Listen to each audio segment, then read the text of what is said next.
Smoke-filled skies remain in the Big Apple tonight. This as we take a live look over the New York City skyline at this hour. Now, smoke from the Canada wildfires continuing to push south, impacting millions across the Northeast, East Coast, and here in the Midwest as well. And you've also probably noticed those hazy skies here in the Miami Valley. Take a look.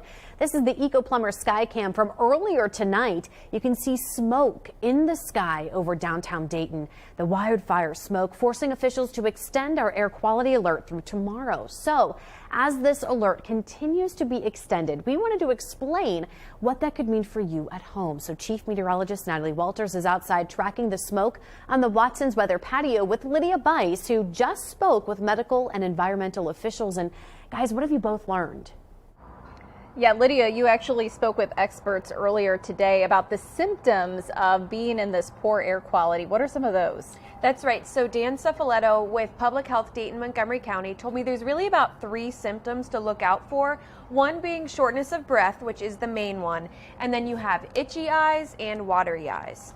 And what about for folks who may be outdoors, working outdoors, like construction workers or out in the lawn, things like that? Right. So the Ohio EPA told me today that as long as you are healthy and don't have any underlying health conditions, then you should be fine to work your full shift outside. Take a listen. If they are a healthy individual, it should be fine for them to be working outside, and construction workers and all. That the levels we're experiencing here in Ohio, it should not cause any particular adverse impacts on them. So Natalie, how long do you think this smoke will be over our area? Well, we got the hazy conditions now expected to stick around for tomorrow and potentially even into parts of the weekend. So here's a look at one of our models here indicating smoke at the surface. So it does look like potentially by tomorrow morning we could see even some more smoke beginning to build its way into the area, which would lower air quality potentially even more than where it is now. A little bit quieter potentially by Thursday night, but there is a chance, and models are indicating that we could see some more smoke, thicker smoke making its way in on Friday. So that's something that we're going to have to watch very closely, as that could also be impacting our air quality as well. Now, as far as what's going on for us currently, that air quality alert through the day on Thursday. So especially if you are sensitive to the poor air quality, you want to limit your time outdoors. Try not to do those strenuous activities outdoors, as well as that is expected to continue into the day tomorrow. And temperature wise, it would be nice if we didn't have the poor air quality, because it is beautiful. Temperature wise, waking up to a cool start around 50 degrees. Could see some 40s by early tomorrow morning, but coming up, I'll have a look at the rest of the week's forecast to tell you what we're expecting into the weekend. In New York, the smoke from the Canadian wildfires forced the cancellation of all outdoor activities for tonight. That includes the New York Yankees home game. Governor Kathy Hochul is urging residents to stay inside, saying the smoke is making it unsafe to be outside. As we all know, the normal air quality index, safe, normal, is 50. Parts of our state have seen a level of over 400 in the last 24 hours, and that is a dangerous situation.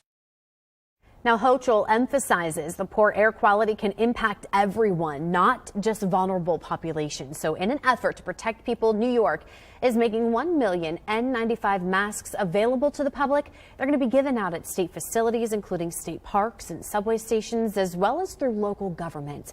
Hochul says the smoke could potentially become less intense over the weekend. And now let's give you a live look from Washington, D.C. tonight. This as the White House is now urging Americans to take care as that smoke from the wildfires spread across the U.S. White House Press Secretary Karine Jean-Pierre says President Biden is receiving regular updates. She says the administration has been in touch with state and local leaders, including those in Michigan, Illinois, and New York. We encourage everyone in the impacted areas to listen to their state and local officials. Check in on your neighbors, check in on your friends and your family. Take precautions, especially if you have health conditions. Now, Jean-Pierre says the Biden administration is in touch with the government of Canada. The White House has deployed more than 600 U.S. firefighters and personnel to help Canada battle those fires.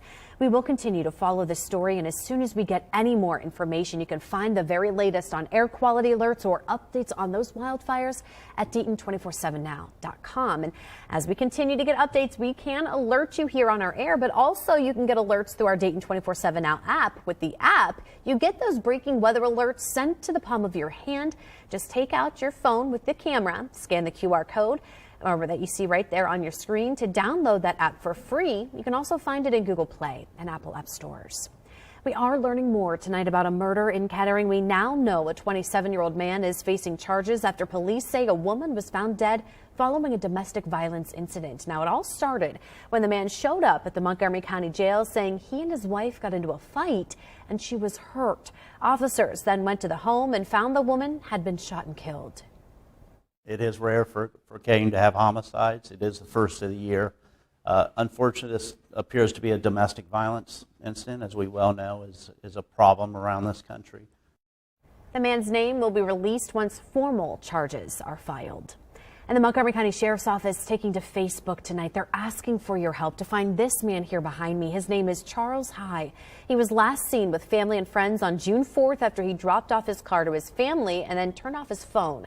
High is 53 years old and 5'7". He weighs about 150 pounds with red hair and hazel eyes. He has a goatee, which you can see there in the picture. If you have any information on his whereabouts, you're asked to call Detective Schutz or the Regional Dispatch Center. Both of those numbers are there on your screen. The city of Dayton announcing Jazz Fest is canceled. That decision comes just weeks after the city pulled the plug on the 4th of July Lights in Flight Festival. Abby Forbes joining us live in studio after speaking with city leaders. And Abby, what are the reasons? Yeah, I'm told that the July 4th festival was canceled due to low staffing concerns and adjusting to a new location. I was also assured that there will still be fireworks and they hope to have the festival return to its known glory soon. The Jazz Fest, on the other hand, was canceled most likely indefinitely due to low interest. City officials saw a decline in interest for Jazz Fest, and I'm told that the cost to put it on did not balance how much money it was bringing in. So what exactly do you think this means for future events? Is there any concern that they're going to keep getting canceled? I'm told that this should not be an indicator for future events. We will communicate with future events if things change, of course. But as we stand here today, I don't anticipate changes, particularly for 2023. Future events and updates can be found on the city's website. We've included a link to it in the web version of this story on Dayton247now.com. Back to you. Abby, thank you. Ohio lawmakers introducing a House joint resolution in the State House. This new push is to prohibit slavery as punishment for crime. Clara Faith breaks down for us what this means for Ohioans. It's been 100 years since the last state in our country abolished slavery, but Ohio's Constitution still allows involuntary servitude as punishment for crime, meaning that prison inmates can work in harsh conditions with no control or pay. I think this is probably just an old holdover from the 19th century that was overlooked when amendments were being done, because if they tried to enforce it today to enslave somebody for punishment for a crime, that would clearly violate the United States Constitution. During the 2022 midterm election, 5 states, including Alabama, Louisiana, Oregon, Tennessee, and Vermont, had an amendment on the ballot to prohibit slavery as punishment of a crime. It passed in every state except for Louisiana. House Joint Resolution 2 were just referred to the House committee today. Lawmakers are hoping that the measure will be on the ballot next year. Reporting in Dayton, Clara Faith, Dayton 24/7 Now News. The smoky skies we're seeing could be causing more issues, while the lack of rain could make it an even bigger problem.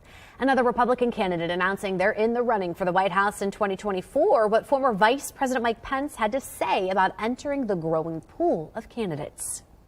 Plus, how long is this smoke going to stick around and when we could see some rain too? That's coming up. Here's a live look from our Eco Plumber Skycam. You're watching Dayton 24/7 Now.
Day 3 of the Abby Michaels trial wrapping up earlier tonight. Now, Michaels is accused of murdering a Mason family on St. Patrick's Day back in 2019.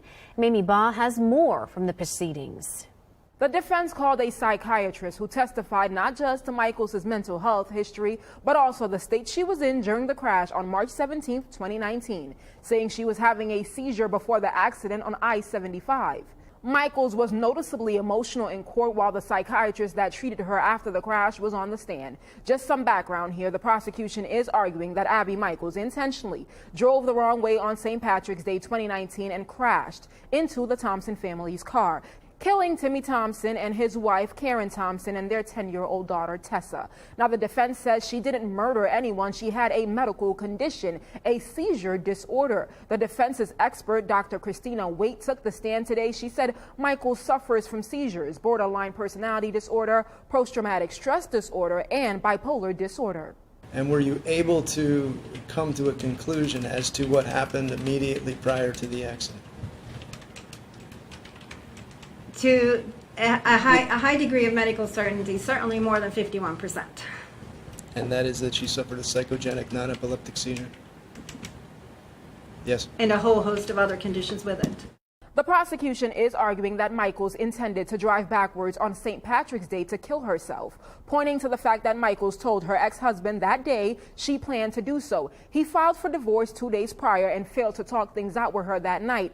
During cross-examination, the prosecution pointing to Michaels' intent to commit suicide. You would discount the fact that that might be a stated intentment of suicidal ideation? I would, because it's a very common thing with borderlines that they send things like texts, very alarming things, threatening, making threats. During cross-examination with the prosecution, the expert did point out that she cannot state with 100% certainty that Michaels suffered from a seizure